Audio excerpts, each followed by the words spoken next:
ಇನ್ನು ಉಚಿತ ಕೋಚಿಂಗ್ ನೀಡಿದ ಎಸ್ಎಸ್ಎಲ್ಸಿ ವಿದ್ಯಾರ್ಥಿಗಳ ಬಾಳಿಗೆ ಬೆಳಕಾಗಿರುವಂತಹ ಕಬೀರ್ ಟ್ರಸ್ಟ್ನ ನಿಸ್ವಾರ್ಥ ಸೇವೆಗೆ 38 ವರ್ಷ ತುಂಬಿದೆ. ಕಬೀರ್ ಟ್ರಸ್ಟ್ನಲ್ಲಿ ಕಲಿತಂತಹ ವಿದ್ಯಾರ್ಥಿಗಳು ಪರೀಕ್ಷೆಯಲ್ಲಿ ಉತ್ತಮ ಅಂಕವನ್ನ ಪಡ್ಕೊಂಡಿದ್ದಾರೆ. ಕಳೆದ ಬಾರಿಯ ಪರೀಕ್ಷೆಯಲ್ಲಿ ರ್ಯಾಂಕ್ ಪಡೆದಂತಹ ವಿದ್ಯಾರ್ಥಿಗಳಿಗೆ ಇವತ್ತು ಸನ್ಮಾನ ಮಾಡಲಾಯಿತು. ಬೆಂಗಳೂರಿನ ಆರ್ಟಿ ನಗರದಲ್ಲಿ ನಡೆದಂತಹ ಕಾರ್ಯಕ್ರಮದಲ್ಲಿ ವಿದ್ಯಾರ್ಥಿಗಳಿಗೆ ಕ್ಯಾಶ್ ಪ್ರೈಸ್ ವಾಚ್ ಅನ್ನ ನೀಡಿ ಸನ್ಮಾನ ಮಾಡಲಾಯಿತು. ಇನ್ನು ಕಬೀರ್ ಟ್ರಸ್ಟ್ ವತಿಯಿಂದ ಕಳೆದ 38 ವರ್ಷಗಳಿಂದ ಬಡ ವಿದ್ಯಾರ್ಥಿಗಳು ಮನೆಯಲ್ಲಿ ಓದೋದಿಕ್ಕೆ ಆಗದೆ ಇರುವಂತಹ ವಿದ್ಯಾರ್ಥಿಗಳಿಗೆ ಪ್ರತಿನಿತ್ಯ ಫ್ರೀ ಕೋಚಿಂಗ್ ಅನ್ನ ನೀಡಲಾಗ್ತಾ ಇದೆ. ಪ್ರತಿ ವರ್ಷ 600ಕ್ಕೂ ಹೆಚ್ಚು ವಿದ್ಯಾರ್ಥಿಗಳಿಗೆ ಉಪನ್ಯಾಸವನ್ನ ನೀಡ್ತಾ ಇದ್ದು ಇಲ್ಲಿ ತನಕ 27,000ಕ್ಕೂ ಹೆಚ್ಚು ವಿದ್ಯಾರ್ಥಿಗಳು ಈ ಪ್ರಯೋಜನವನ್ನ ಪಡ್ಕೊಂಡಿದ್ದಾರೆ.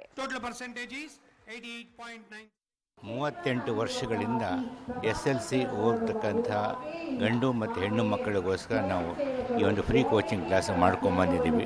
ಲಾಸ್ಟ್ ಇಯರ್ ಯಾರು ಹೆಚ್ಚು ಅಂಕ ತಗೊಂಡಿರ್ತಕ್ಕಂಥ ಮಕ್ಕಳಿಗೆ ನಾವು ಒಂದು ಕ್ಯಾಶ್ ಪ್ರೈಸು, ಒಂದು ಟೈಟಾನ್ ವಾಚು ಮತ್ತು ಅಪ್ರಿಷಿಯೇಷನ್ ಮಾಡ್ತಿದ್ದೀವಿ. ಸುಮಾರು 600 ಜನ ಮಕ್ಕಳು ಬೆಳಗ್ಗೆ 6 ಗಂಟೆಗೆ ಬರ್ತಾರೆ. 6:15 ನಾವು ಶುರು ಮಾಡ್ತೀವಿ. ಸುಮಾರು 7:45ವರೆಗೂ ಕೂಡ ನೋಡ್ತೀರ. ಒಂದು ದಿವಸ ಒಂದೊಂದು ಸಬ್ಜೆಕ್ಟ್ ಇರುತ್ತೆ. ಎಕ್ಸ್ಪರ್ಟ್ಸ್ ಟೀಚರ್ಸು ಬೆಂಗಳೂರಿನಲ್ಲಿ ನ್ಯಾಷನಲ್ ಅವಾರ್ಡೀಸು ಮತ್ತು ಸ್ಟೇಟ್ ಅವಾರ್ಡಿ ಟೀಚರ್ಸು ಬರ್ತಾರೆ. ಅದು ಬ್ಯಾಂಗ್ಳೂರು ಸೌತಿಂದ ಬ್ಯಾಂಗ್ಳೂರು ನಾರ್ತಿಗೆ ಬರ್ತಾರೆ. ಅವರು ಬೆಳಗ್ಗೆ 6:15 ಬರಬೇಕು ಅಂದರೆ 5:15 ಅವ್ರು ಮನೆ ಬಿಡಬೇಕಾಗುತ್ತೆ.